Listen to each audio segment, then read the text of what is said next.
Alright, and hello everybody, I'm the Super27 and welcome to another Dokkan Battle video. I decided to, for this one, we will do this run in post-commentary. As you can see at the top left there, I was recording this right after a stream at like 3 in the morning, and I was a little bit burnt out after the stream, so I got a little bit lazy, so I decided to ultimately do this. But we're tackling the Supreme Magnificent Spectacle UI GOKU. Now, this mission does also have, or this event, I should say, also has those inevitable showdown missions.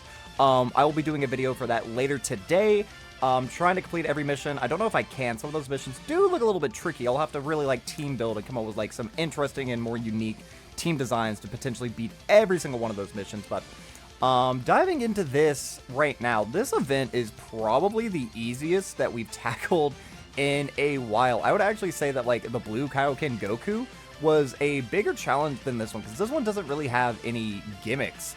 I mean, it's a longer fight, for sure, but I feel like that kind of helps a lot of our characters. Now, we're not really bringing any stacking characters on this team, but we could have potentially brought in some stackers, and they would have been very impressive in a fight like this, because, again, it is quite long.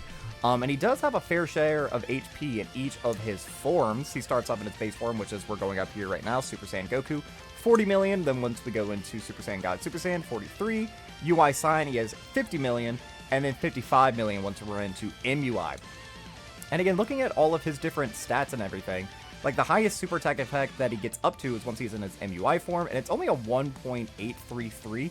He does raise attack for one turn by 30%, so that would hit a little bit harder than it would first seem. It might be a little bit deceiving how low that might look, but, you know, after you, like, add in the extra 30%, he's probably around, like, a 2.2 million super attack effect, which I guess isn't nothing. But his first two forms essentially are absolutely nothing. They are not a struggle at all. Not for this team, let alone pretty much any other team. I don't really see there being even the possibility for struggle.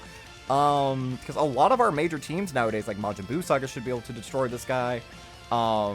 Pure Sans with, like, Tech Vegeta should be able to destroy this pretty comparably. Because I feel like this is a fight where you could actually bring and take advantage of, like, 23rd World Tournament Goku. Because outside of MUI Goku, all of these bosses are launching a beam super attack, so that means that, you know, 23rd World Tournament Goku, he would have that ability to actually nullify all of those supers. He would have type advantage against the final phase, which is an AGL phase. So, I don't know. I feel like we definitely have a lot of very comparable options for this one.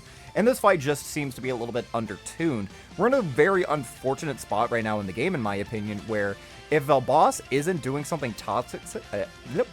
great heavens. If the boss isn't doing something toxic, the boss isn't difficult.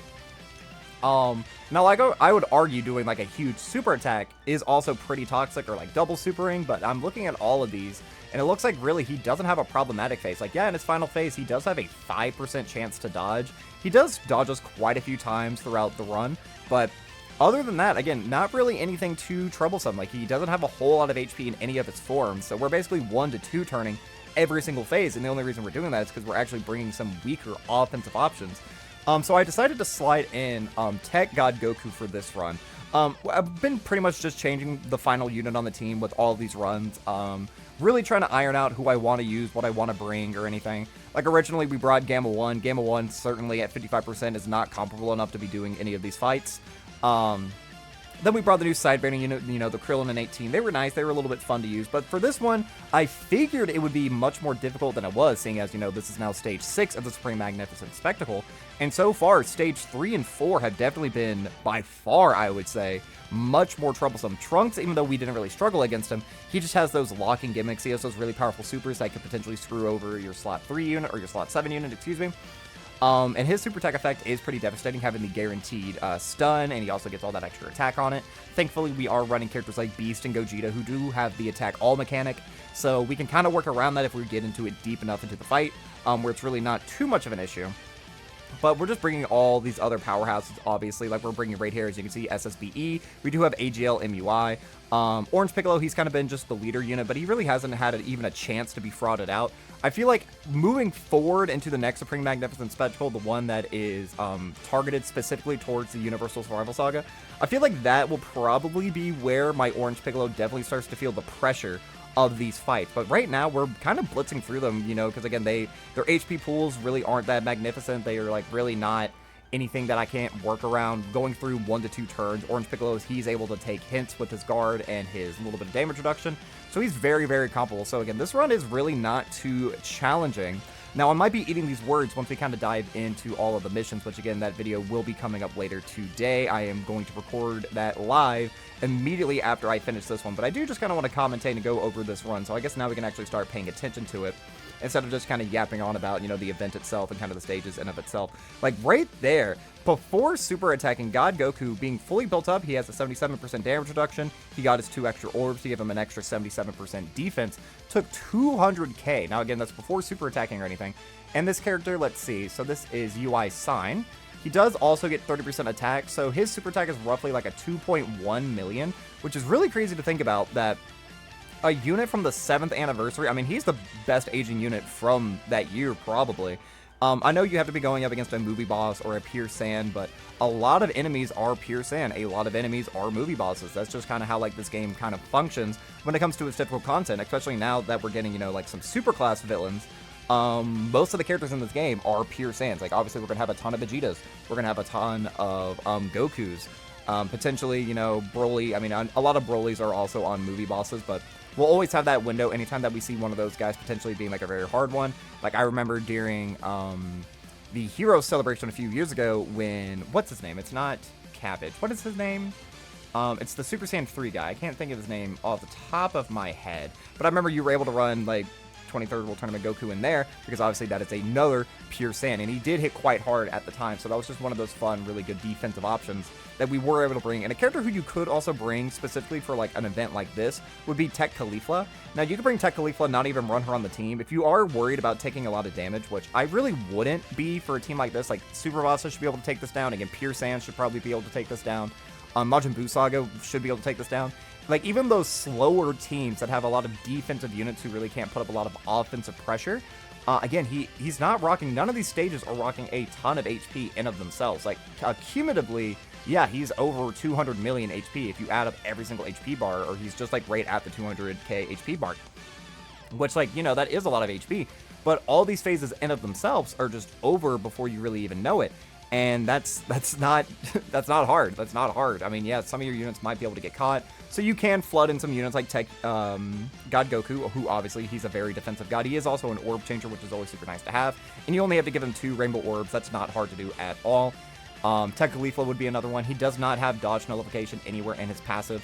You can't debuff him, which I don't think is, like, a bad thing, because, again, he's not one of these, like, super scary bosses by any means. But that 5% chance to dodge, we'll see right here, now that we're actually entering the difficult phase of this fight, he will actually dodge us several times, which is just more of an annoyance than anything else. But any boss who has this ability, always keep in mind they cannot dodge the Dokkan attack, they cannot dodge active skills. There are ways to get around the dodging. I feel like if they really wanted to make this difficult, they could have done what they did with Metal Cooler and make this a 15% chance, which is still quite low, but you'll see that way more often than just 5%. Now, this is a run where, like, again, he does actually dodge several attacks that would actually do some serious damage in a lot of these instances, but that's really not, like, a huge deal. Like, I'm not even having to pop, like, the Orange Piccolo right here, and you kind of see there I was struggling on this rotation because I didn't know where to put Goku. I was hoping that I could get him to 24 key, so we could potentially do, like, way more damage, but that's just not how the cookie crumbles. Excuse me. I was hoping maybe if I gave those orbs to Orange Piccolo after he would get hit, he would be able to push Goku over to that threshold. But as you can see there, I just got really unlucky with the orbs. Because MUI Goku, he's obviously really, really, really good, and he has a lot of key links, but he's not getting any of those key links really with Orange Piccolo or Power Awakened Piccolo, whatever you want to call them, because they only share, I believe they only share Fierce Battle and Legendary Power, which are in of themselves very good offensive links, but not really good for in terms of key. So we weren't able to really get to see the full offensive potential of MUI, but that doesn't really matter too much because even without it, he's still doing very comparable damage. Like, he's guaranteed critting after he does just 1 super attack, and this was a turn where we actually did the active skill as well, so he's getting guaranteed crits through there as well, just because his passive works that way. If you launch the active skill, it's basically launching a 24 key, and I don't think that, no, we do finish up on this turn, so this is actually the last turn right here. So, overall, very, very easy fight. I don't feel like a lot of players who have been playing for a while should really be struggling with this. I mean, really the only, like, new units that we're using is obviously Gogeta and the Friend Beast. But other than that, every character on this team is several years old. I feel like you could do several different runs with this. Obviously, now characters or players will have access to like Tech MUI, who is extremely powerful and would actually do very well in a fight like this, seeing he would have type advantage. And this guy does seem to do a lot of attacks. Like you can see there, he's doing like 5+ attacks in slot 1. So even though SSBE did not have his full ability right here, if we let him get hit, he definitely would have his ability or access to his revive. But that doesn't really matter because, again, at no point in this fight did I ever really feel threatened. Like, even with God Goku taking 200k, his normals aren't ever like anything to really like be frightened of. Again, like when he's in his MUI form, his normals are 611,000. That's really nothing. Pretty much any character in the game post super attack can tank these, and we're getting a lot of characters who are able to tank that pre-super. And again, his super attack effect like would roughly be like a 2.2 million, which really isn't that frightening at all either. So yeah, very easy run. I'll be a little bit delighted to kind of dive back in here doing some of these missions. I believe it's accelerated power, a full STR team, use it without any items, and something else. But as you can see here, getting a no item run really wasn't difficult. Again, I mean, these are just old Easy A's. Most people who've been playing the game for years are going to have at least one copy of all of these characters. Like Orange Piccolo has been on 1,000 banners, SSBE and MUI, and even the Blue Boys themselves have been on 1 billion banners. And then Tech MUI, or excuse me, not Tech MUI. Tech God Goku, he's just a side banner unit, so you'll see his little smiling face show up as an SSR pretty frequently. But yeah, that is going to be all for this time, guys. I've been the SweetBro27. I'm a variety Twitch streamer and an up-and-coming PNG tuber trying to make it big in the world. I have a Twitter, a Twitch, a TikTok, and a YouTube, the links of which can all be found in the description of this video. And while you're down there, don't forget to like, subscribe, share me around, and leave me a comment, positive, negative, or indifferent. I would love just any sort of interaction I can get from you guys. Let me know, are you appreciating that we're having some of the gameplay videos coming back? And let me know, just kind of how you feel about all these fights in general. But yeah, that's going to be all for now. We're going to show the team builds, and I will wrap it up. But yeah, that'll be all for now. So, as always, I've been the SweetBro27, and I am signing off.